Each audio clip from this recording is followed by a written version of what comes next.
Hey everybody, welcome back to the Dawn of Drones podcast. I'm Dawn Zoldi, your host and the CEO of P3 Tech Consulting. So great to see everybody out there. By the way, remember this is live, so let us know where you're coming from, say hello, ask your questions, give us positive encouragement. We love all of it. So we are still in January of 2022, a couple weeks in now to our Tech Showcase month, sponsored by Dragonfly. But this week we actually kick off a very interesting series called the Carahsoft Partner Series. Carahsoft is the premier IT business-to-business reseller, and they've created a government UAS line card. That means end-to-end solutions. And the really exciting thing is that Michael Cohen, who's with us here today, is our very first guest in this Carahsoft Partner Series.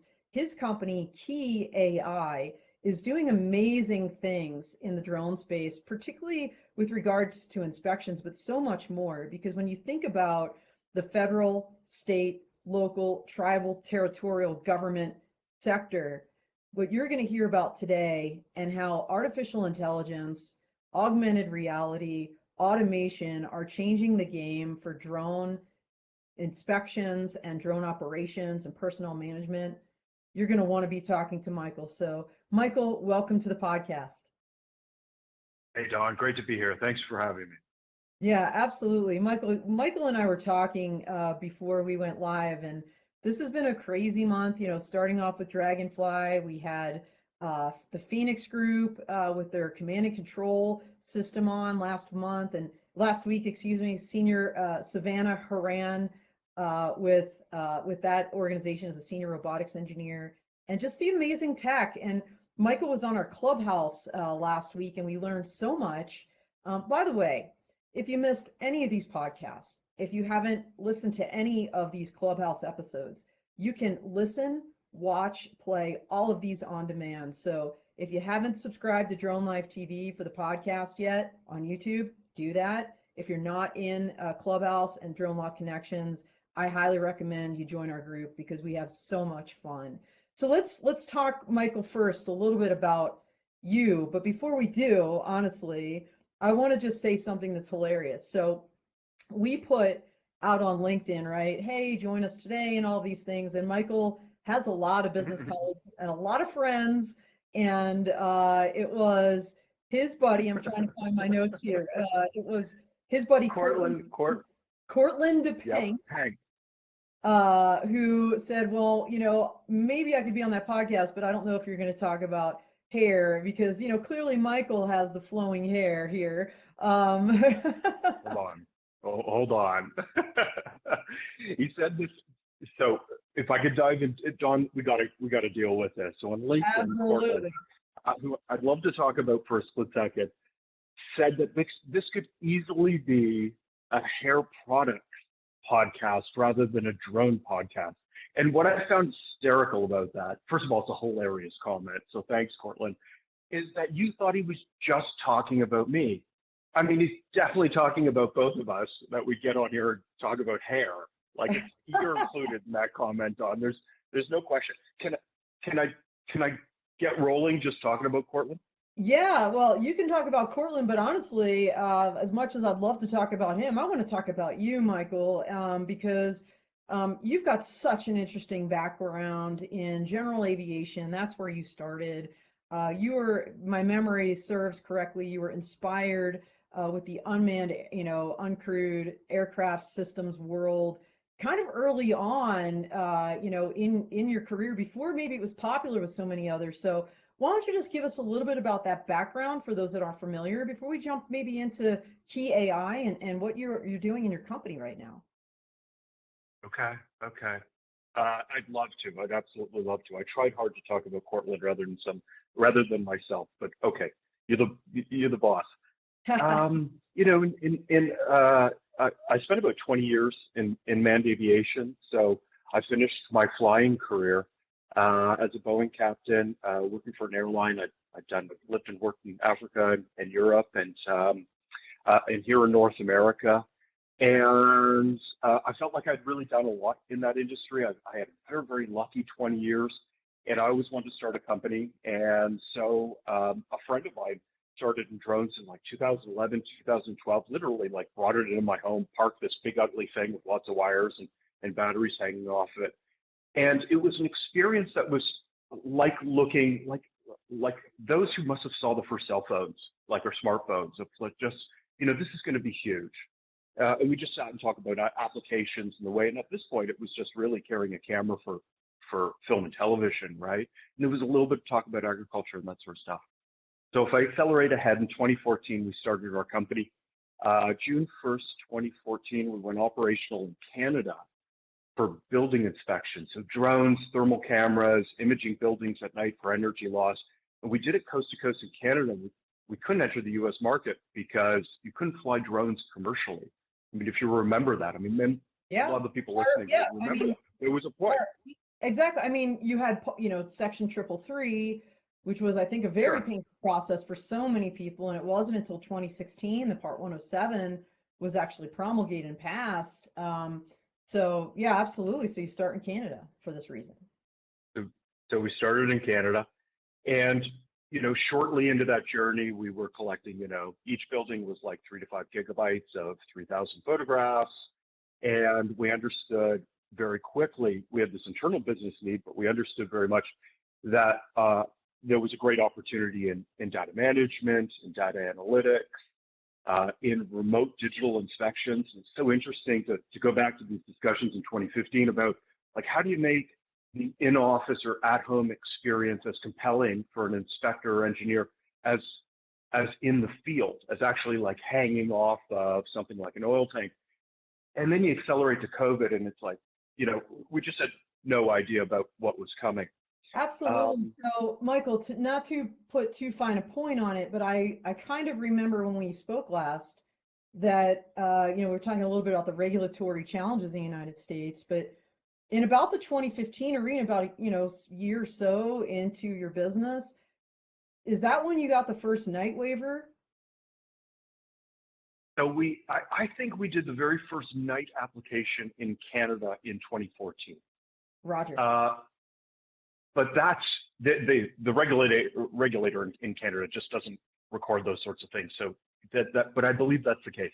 But we definitely went and worked with the FAA through like end of 15 through 16, and like halfway through 2017 to get the very first night waiver under 333.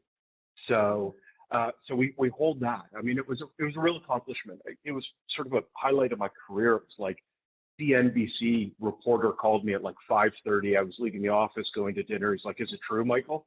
My response was, "Is what true?" Like, yeah. And at that point, it's like, you got the wrong Michael Cohen. Like, yeah, when a CNBC or CNN calls, like when CNN like reached out to me a couple months ago, I got this email. I'm like, is this a joke? Like, really? I'm like, is this somebody punking me right now? So that's so cool that you got that notoriety so early into your business. I want to ask you this too, because I don't want to really skip over this. I think this is really significant. So many, folks in the drone industry watch this, not just in the ecosystem, but a lot of drone pilots. Like, before you go, who's out there right now, by the way, before you go as a regular and saying here they're in Ouray, Colorado for a week mapping for the Department of the Interior, actually using a Matrice 300, which is interesting. That's a DJI drone. We can talk about that some other time. Help prevent forest fires, and they're really looking forward to this and sending it to all their friends. So thank you so much before you go. But you are doing things at night on roofs, above rooftops for critical infrastructure and buildings.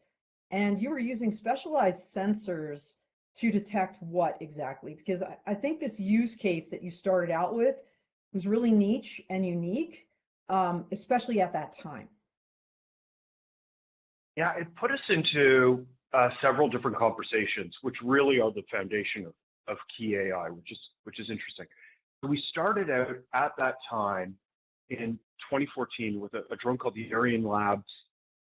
Even the oldest one was Scout, then it was Sky Ranger. It was tablet driven. So it meant you could take you could program it above a building at night, which is the only way we could get regulatory approval. You had to take the stick and rudder out of the thing. It put us into imaging big structures that were really similar, like buildings. Yeah. You know, they look all the same from, you know, largely above the third or fourth floor. They look very, very similar. You're looking at concrete or brick, sometimes steel and glass. And put our customer base at engineering firms that wanted to look at this sort of stuff. Interesting. And So what those were were they the scanning, Michael? What were they looking for specifically in this first kind of big use case that you developed? So roofing is so commercial flat roofs are like walls. They have a section of insulation in them, and if the membrane on top of the roof is leaking water, then that insulation will get wet. So you've got some dry insulation, some wet insulation. You can take a drone with a thermal camera and you can image that at night after the roof is cooling. So maybe it's a good summer day, and as the roof cools, you've got this differential temperature, and you can locate thermally where water may be in the roof. And then, of course, during daytime, the technician goes and looks at that. That was the initial product, 2014. Then if you can go look at the top of roofs, then everyone's really interested in looking at the walls and where windows are leaking energy and where joints are leaking energy, water's getting in, air's getting out, all that sort of stuff. Yeah. So that's so cool that like some of the initial work that you did in your company was all about kind of environmental sustainability, which when you think about where we are today in the world, and especially in the drone arena, that is such a huge application. And I'll call you a pioneer in this. And what I would love to do, Michael, with your permission, I think we have a really amazing video that introduces the technology that you bring to the table. Do you want to roll that now? Sure, With Qii.AI, we approach AI in the inspection workflow differently. Everything begins with organizing your data by assets and inspections, which is a necessary component for analysis. Our AI acts as an assistant to the user, creating efficiency and increased accuracy, working away at the low-value dirty work so the user can be freed up on the highest value tasks. We've built 3D digital twin navigation coordinated with 2D visual data to reveal true reality. You can mark up directly within your data and create a permanent record.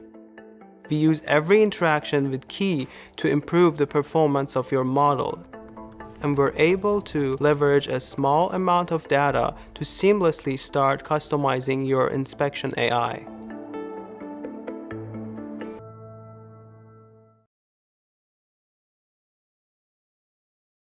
I love it. And, you know, Michael, I'd be remiss not to comment on your slick back do in the video. So very nicely done. With a shout out to Pink again for, you know, the hair commentary. But, you know, AI is such a large part of what you do. I think you talked about even these first use cases, you realized you're grabbing thousands of image in any one operation, right? Any one job. And how do you manage that in a way where your engineers or your analysts are not like poking their eyes out? Because I think we would both agree that humans, the human eye, you know, and attention span probably isn't going to maybe notice some of these subtle changes, especially in a use case, as you just mentioned, with subtle changes in roofs or in buildings or cracks or, you know, heat emanations. So how did kind of this transformation of your company more onto the digital platform and the focus on artificial intelligence? Tell us a little bit about that journey and how that came about. Well, you know, if I could, Dawn, it's a human interest story. So I'm gonna start there. When I launched the company, I very deliberately wanted to get into academia. I knew that we wanted to get into research and we wanted to get close to academia. And so I launched a research about a 6-month research project at a Toronto-based university called York University. And about halfway through that, the professor, someone named Dr. Gunho-san, asked the students to leave the room we were in and leaned into me and said, I'm working with 2 other PhDs, we've created algorithms, geospatial algorithms, working with photogrammetry and LiDAR, but we realized we're not business people, and can we join you? And that was like this incredibly pivotal moment. Like that was like the soundtrack playing in the back of your head. Like it wasn't. It is. Yes, I could hear it. yes. I could hear. It was, I could hear the it was music. James Brown. I feel good. Like it was big, big, big. And so we brought on 3 PhDs under the leadership of brilliant Dr. Cohen, we're 7-year partners. And it just took the company in a new direction. We immediately stopped talking about how to build the services, and we started working on data analytics, data management, that sort of stuff. We understood there was a couple of problems right off the bat. One, just simply managing data. Like anyone who's tried to manage their photos, like out on their home desktop, or manage their playlists, that sort of thing. Or their emails. Pardon me? Or their emails. Like my computer is. Like anything that's all built, So you've got these like 5 gigabyte data sets. You're doing a whole bunch of stuff in the field. The drone value prop is working because it's working against traditional, costly, and dangerous things. But how do you manage this stuff? Get it into a single source, sort it, label it, all of that sort of stuff was just this initial problem that we had to solve.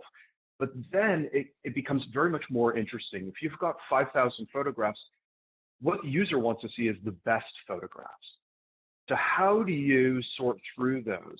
Well, you got to pull a human out of the loop because that's crazy. You can't sit and leave. So you have to create ways in which algorithms can look at camera position, can look at lighting, can look at things, attributes of photos, and start throwing those to the user. Says, don't look at these 5,000. We want you to look at these 20 because they're the absolute best. And by the way, they're not only the best, but they're a holistic 360-degree view of the asset. So that's just running in the background of Qi.AI. Wow. And then if you go like a little bit deeper, then what you want to do is you want to find some of the attributes that are on the asset that are interesting. So sometimes inspectors want to look at the safety equipment, or they want to look at particular valves, those sorts of things. And then if you go a step further, then obviously finding problems is huge. So you want to look through, so you go 5,000 photographs, you want to get down to a select few, but you want to look through all 5,000 and you want to find problems. And that's really a Qi.AI we're focused on. How do you supply efficiently the inspector or engineer with a small amount of really compelling data that shows them what they want?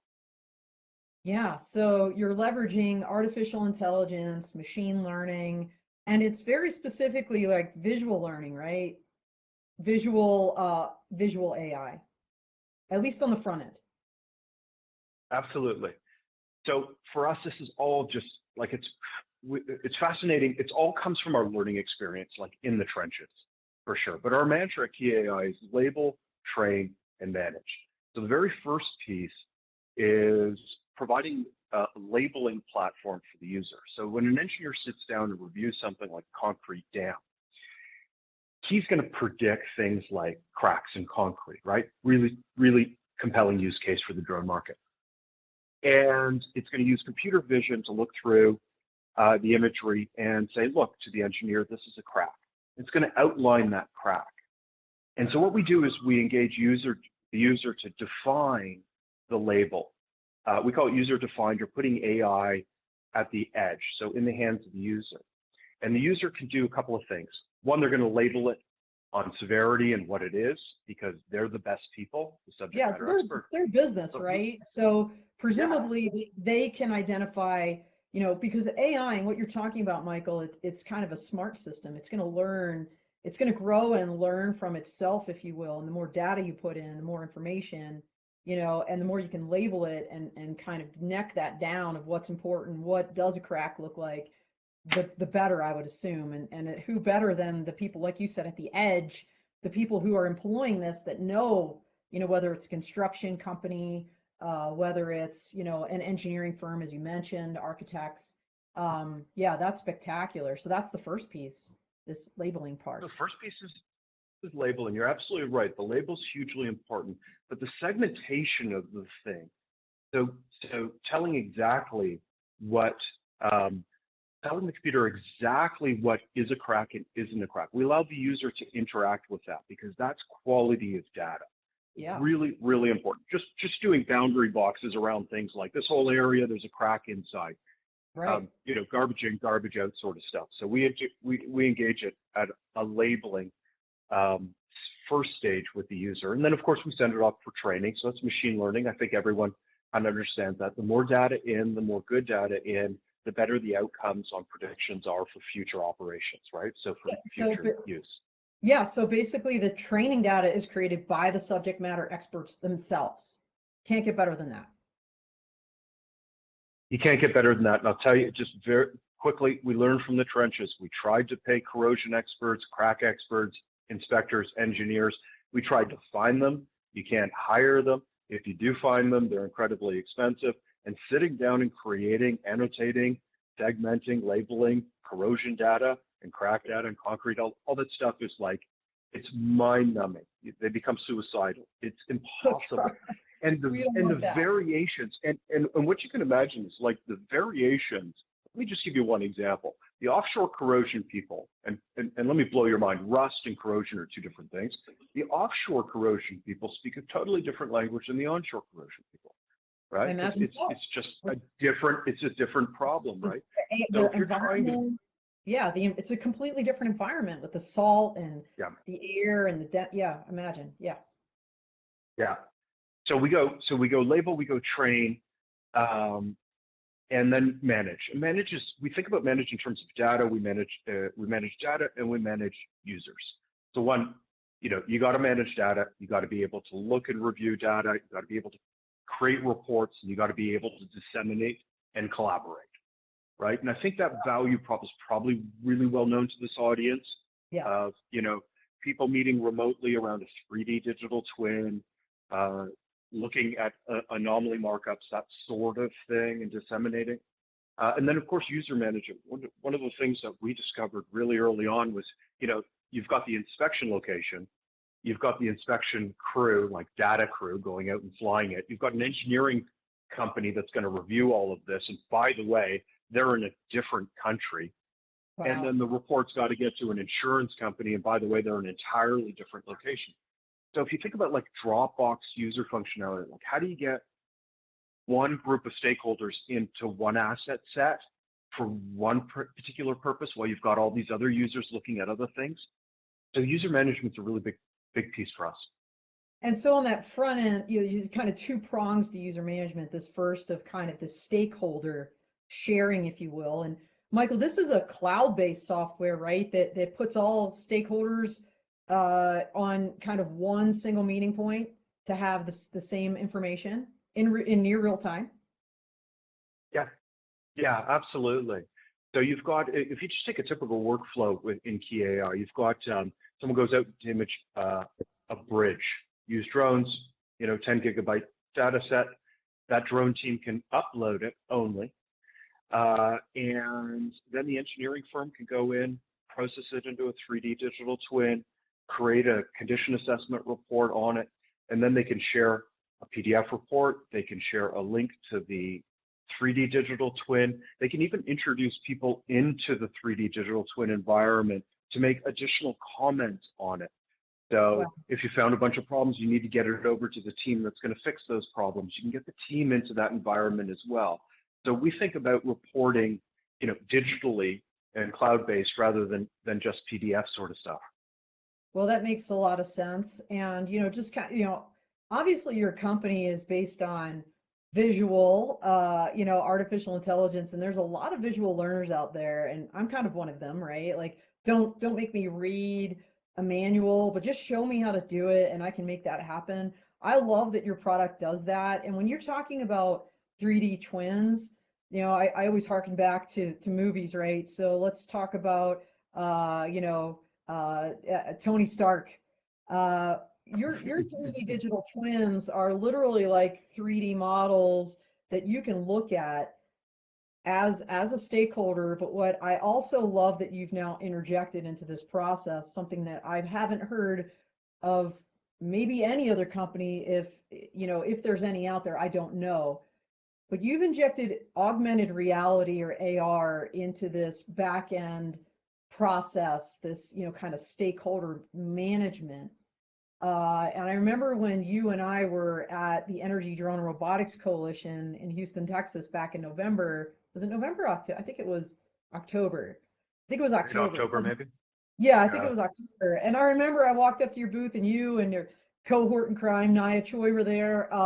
You had the Mhm. goggles and you had like a line at your booth because, now first of all, explain what this augmented reality is and how it differentiates Key AI from other companies, especially on this back end stakeholder engagement process.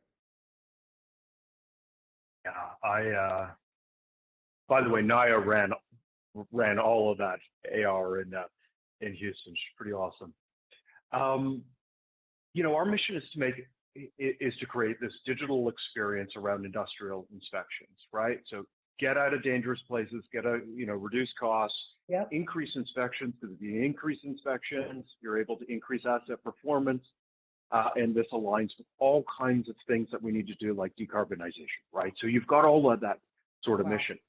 And this is incredibly hard because you've got to make, we think about our competition as an engineer's sense of touch. They want to reach out and touch something, right?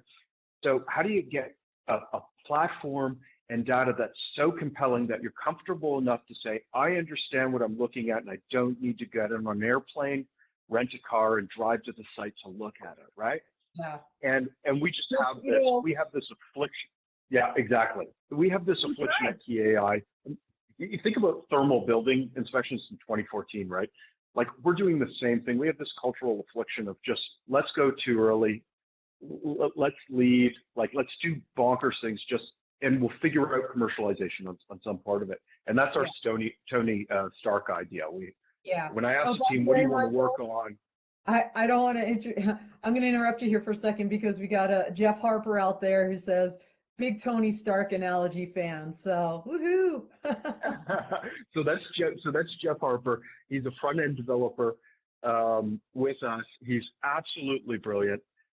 He creates our digital twins and links them to 2D, works more in AI now than I think the guy ever thought he was. Wow. And so I asked the team, when you've got engineers that are working on this sort of stuff and you've got AI scientists on the team, you can't sit back because their growth mindset is they're going 90 miles an hour, right? And so we decided to create Key Labs. That was to donate a portion of our time, like 20% of our time, on just stuff that was super fun, engaging, professionally developing. And Jeff in one meeting, I said, what do you want to do? He said, Tony Stark. So we decided to go into the AR environment. We know we're early on this industrial inspections. I got to interrupt you again, Michael, because what you just said is, I think, so hugely important. We don't talk about this enough, I think. I do on my Patreon, and for those, I hope if you haven't joined my Patreon yet, you will. We do bonus footage. It's all about leadership. And what you just said there, I would love to foot stomp, just given my background in the military and working at the Air Force Academy Center for Character and Leadership Development. You just said you wanted to engage your employees and you asked them what would be fun. And you've now created this Key Labs and have dedicated 20% of effort to doing things that your employees think would be cool and fun. And look, there's my heart. That's amazing because that is leadership 101. And, look, the bottom line is it's working because out of that, you've created this incredible augmented reality platform to look at these digital twins and the inspection data on the back end. What I would love to do, if you're cool with it, is go ahead and roll that video where you have a little video about your AR product. Cool. All right, let's roll. Yeah. Thanks, Don.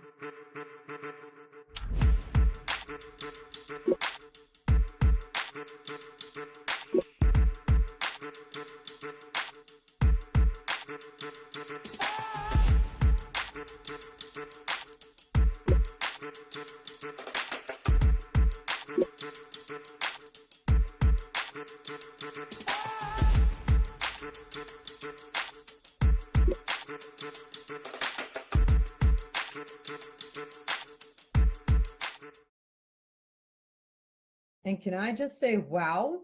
And also kudos to, of course, Jeff and the team for coming up with something like this. How is that going? Tell us a little bit more about it. It's really, really compelling. So that's our office in Toronto. And that's Sid, our chief engineer, who's working with the HoloLens 2. So let me start with where we are today. So if you go into our platform, open up a browser, you've got a username and password, you log in, you arrive at our dashboard. Dashboard has all your assets, sites, inspections, all the stuff that you need. It blows me away. When you put on the HoloLens, you're in the same environment. You literally type in your username, your password, you arrive into your dashboard, you pick an asset, you pick an inspection. All the results of the inspection now are in this, augmented reality, this 3D environment. Zoom in, zoom out, click on comments, make comments, like really, really fantastic. So, you've got to have, for our user base, you've got to be really progressive. You've got to be using robotics like drones. Then you've got to be into digital and remote inspections. And you want to take one leap further and jump into augmented reality. Luckily, our customer base is like super techy. So, but we see it as a great way to review an asset. I mean, why would you want to look at 2D when you can jump into a more immersive 3D environment? I mean, it seems to me that it's just a no-brainer. So assuming the proper data is collected, you could literally have these goggles on, be, half a world away from the actual inspection and be walking through the hallway, if you will, of a building, looking for the things that you need to look for. Yeah. That's yeah, insane. Absolutely. So well, it gets even better. So if you said that's like a lot of inspections we see are done by one person. Like if you got to review an oil tank, generally there's one engineer, one inspector sits down and does that. But when you get into more complex operations, like things like shutdowns at oil refineries or construction, for instance, just the ability to put multiple people into that augmented reality environment and start collaborating around, how a shutdown's going to go or how you're going to move in materials for the next stage of construction. Like, and this isn't. What's really interesting about this, Dawn, is it's like this is now. This is a lot of this stuff is on the shelf, very ready to be subscribed to. Purchasing, the tech is running, the tech's really stable, the uptime's fantastic. So it's pretty exciting business to be part of. Well, and you mentioned people several times, and it sounds like that kind of second prong of what your platform does is manage teams like internal to a particular company, their data, their information, their vendors, their partners. So in addition to kind of looking at the data from the actual job site or the operation, you're also managing kind of what we're doing, sadly, in a way, for the last 2 years in the COVID environment, is managing that internal collaboration for a company as well. Is that right? Absolutely. When you're dealing in, for every drone, for everyone who's acquiring drone data, you're likely acquiring a lot of data. I mean, it's just a big data field for sure. And so, you think it would be easy to just wake up, go out, acquire a bunch of this data, come back to your hotel or come back to your home or office and get that over to the client or get that over to a teammate. Things like SharePoint, or FTP sites, these sorts of things, timing out on uploads, don't have download speed that you require for these sorts of things. So just managing, if your business is managing several gigabytes of data every single day, you need something that can handle it. I mean, you need some horsepower behind that. And then to be able to disseminate and share that is, this is like, what sort of language will one use? Like it's bread and butter, but the tech to be able to do that is just so solid and required by so many of our users. Just the simple managed data and shared data. Now, clearly, the value proposition for critical infrastructure, it's proven. You've done it. Let's shift gears a little bit. Let's talk about other market sectors because Carahsoft is in the federal, state, local, tribal, territorial governments, law enforcement, public safety, such a big community. and with drone responders and 5,000 plus members and more agencies, not just in the United States but globally, coming online with drone programs, I could see this being a huge value add for something like, let's just say, accident reconstruction, where that drone flies over taking the 3,000 pictures, and then to be able to analyze that data, have a 3D model. Michael, I'm just telling you, as a licensed attorney and a former prosecutor, if I could bring a 3D model into my courtroom and I could have all of my jurors wearing AR goggles and being in the flipping scene, oh my gosh. What a game changer that could be. I don't know if you've ever considered that. I'm free consulting here, just throwing that out as a lawyer. That would be, could you imagine Tony Stark in the courtroom? And because Sure, I think of course. the biggest challenge for attorneys, especially, a civil case, criminal case, doesn't matter, is kind of making the experience real for people, like to give that visual. It's called demonstrative evidence. And holy shnikes, to be able to authenticate this and say, this is legit, here's our algorithms, and have a judge admit something like that and walk a jury through a crime scene, just like the first responders did, because they had your tech and they imaged that. Holy shnikes. That would be unbelievable, my friend. I'm going to make a note of holy shnikes. Yeah, it would be. I don't know of any like, well, what do I know about what's being presented in courtrooms?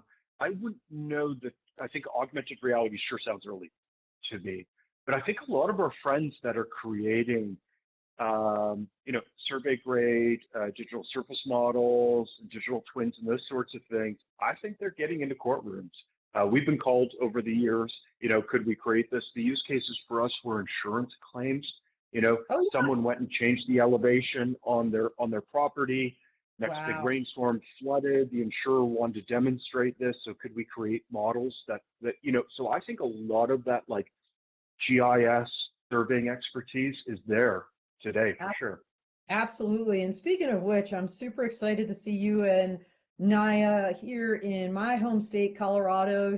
I know like February 5th and 6th is the Geo Week that's going to be up at the Denver Convention Center. So I'm looking forward to meeting you, seeing you again in person, and this GIS application and how you've embraced it and kind of made data king, as we talked about with Camshell and Dragonfly. I mean, this is like incredible. So I'm excited to see you guys again. I want to pivot. We only have a couple minutes left. I want to talk for a second, and I don't want to gloss over this because, your leadership is very apparent, and your thought leadership, I think, is something that I would like to really foot stomp to. Not only did you create Qii Labs, but you also have kind of a tech talks. I don't know if it's a webinar, blog, podcast of your own. You have a blog on your website. I love that you've done that. Not every company does. And it sounds like maybe it goes back to your origins and the birth of this idea of data and making it a big part of your company at university, when your company, this idea was born. So if you could tell us a little bit about your thought leadership, kind of, I'll call them venues that people can tap into, because I want people, when they hang up from here, number one, to be able to find you. Okay. And number two, to be able to keep plugging in and seeing what you're up to next. So tell us a little bit about those. Well, so where you find us is Qii.AI, and in there you're going to see Qii Labs, which is this portion that we dedicate to just really doing really cool stuff, and then sections of that we do a tech talk series. We're on a break right now, but essentially it's each team member, I think on a Thursday morning at one of our stand-ups, takes 2 to 10 minutes, however long they want, and they present something of interest to them. The game rules are really, really simple. Don't make it burdensome on yourself.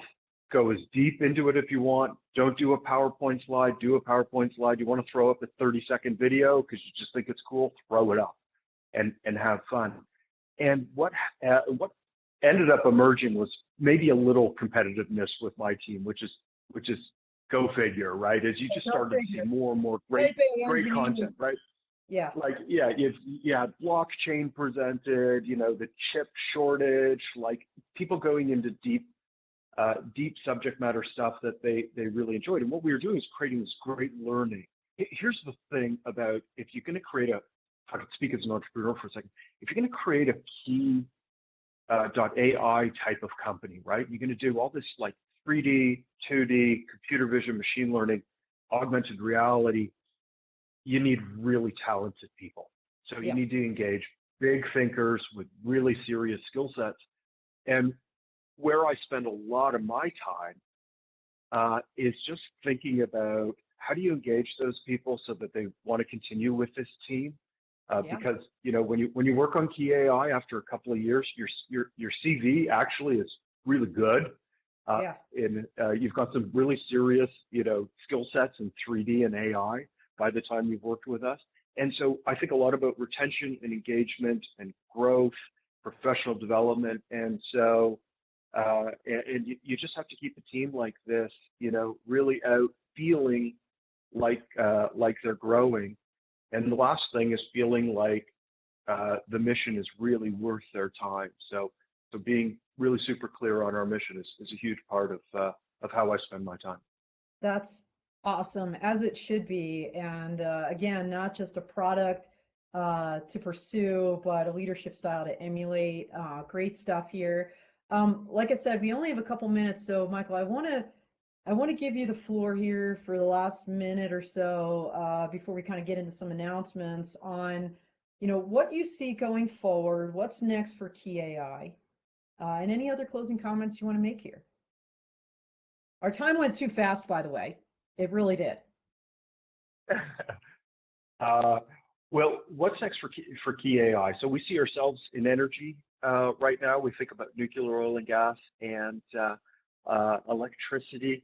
I'm really, really excited to put a focus on renewables, in wind, particularly wind and solar coming up. We've got a lot of inbound from existing customers and from new customers looking to focus on that. We really like integration with smart devices, so we're rolling out an iOS app so you can use the iPad Pro and the iPad and the iPhone 12 and up with our platform. So that's super cool. And this year's a lot about, having launched last year in 2021, this year's a lot about something that culturally is really ingrained in us, which is design thinking. Our director of product marketing, Naya, who brings this to our team, and just like she's like forcefully brings this to our team. So this like set of assumptions and getting and going out and trying to disprove those with the customer base is really where we're focused this year, is getting out of the office, talking to as many potential users as possible, which is, post-COVID, I'm pretty optimistic that February by March we'll be on planes again. And I think that's pretty exciting for our team. Yeah, absolutely. I hope I see you all also at AV Exponential this year in Orlando, the end of April. I'm super excited for that one too. Some big announcements on my end about that here shortly, but I'll hold on that for now. Wow, and thank you. This has been absolutely great. And just so everybody knows, I met Michael and Naya at the Commercial UAV Expo run by Diversified Communications. They also do Geo Week, same company. And I just remember our first conversation, and you're like, "Hey, Dawn, I'm a fan." I'm like, "We got to get you on this podcast." And Naya made it happen. And so glad you guys are on the podcast. So glad you're here today, Michael, and that you forged this alliance with Carahsoft. I think it's going to be a really great year for you. Just continuing that upwards trajectory. So thank you again so much. Everybody, you see HTTPS, Qi is Qii.AI. Go there, check out the company, learn more. Michael is super active on LinkedIn, so if you're not linked in with him, you should be. Same with me. And just real quick announcements. Tomorrow, we really kind of finalizing our journey in January with Tech Showcase Month, and on our Clubhouse tomorrow, we're going to have, which is 11 a.m. Mountain Time, Drone Law Connections. We're going to have Kyle Sanders, the VP of Education and Development for U.S. Drone Soccer. And you're probably thinking, how's that relevant to tech? Well, it's highly relevant to tech. Number one, to see the really cool applications technology they're using for this kind of Quidditch meets STEM program. And when you talk about, like we did with Michael, inspiring a workforce, inspiring people to stay or go into a particular area, in this case drones and STEM, that's what Drone Soccer is all about. So check us out tomorrow. Kyle will also be on this podcast, same time, same place next week. We are at our time. So I want to thank everybody for chiming in, for joining in, those that chimed in as well. We will see you soon. And in the meantime, for those pilots out there, fly safe. Have a wonderful week out here.